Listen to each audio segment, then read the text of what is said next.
Whether or not it's possible, I don't know. Okay, but I think that will determine if you can find an efficient algorithm. You know, I didn't mention it, but right now there's what's called 5th generation wireless systems are being defined.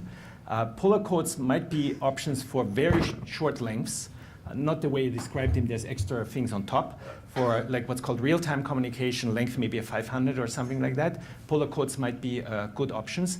But if you could do these kind of codes still for these lengths, find an algorithm, they would be much better, okay? And they would have a very good chance. So in the quantum world, we have codes that are similar to these spatially coupled codes that you're talking about, where the factor graph can be embedded in a surface. And so these quantum codes, we call them topological codes. We have surface codes and color codes, Bacon-Shor codes. And one of the questions we have about these is, what is the threshold of these codes? They're very sharp. We put them on vertex transitive lattices, so they satisfy this monotone symmetry you're talking about. But sometimes, while it's very sharp, that sharp point marches to 0 as the code size increases.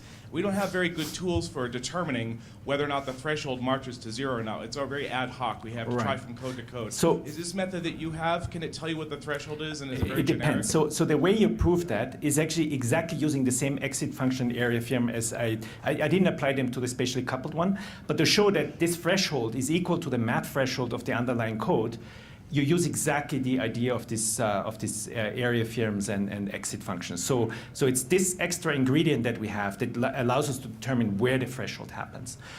Now I don't know if in the setting that you have, if you have such thing available, but that's basically the missing ingredient. Just, you know, one is, as you say, there are exactly 2 points. One is to show that it's sharp. The other one is showing where it's located. And for the location, we're using exactly these ideas of exit function and area theorems. Okay, thanks.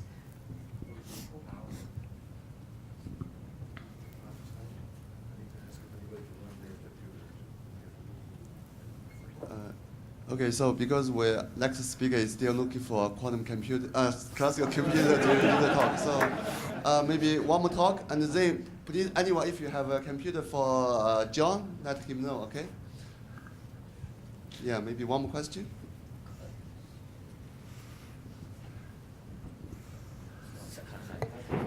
So you know, you started with the binary.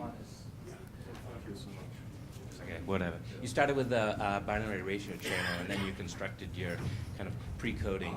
Could you comment on the interrelationship between the characteristics of the channel and the type of function that you would use?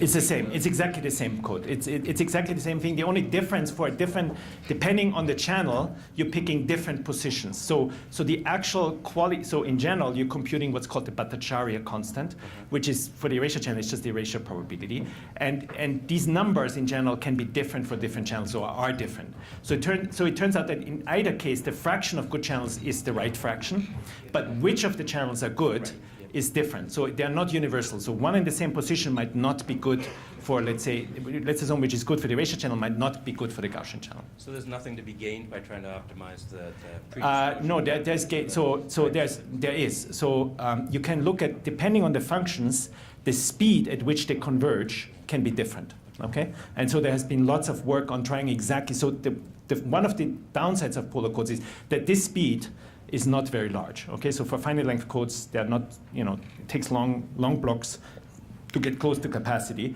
and exactly trying to work on this function being a different transform, that's one of the important ingredients. Thank you. So any more questions? If no, let's thank Rüdiger again for the wonderful. Okay, thank you very much.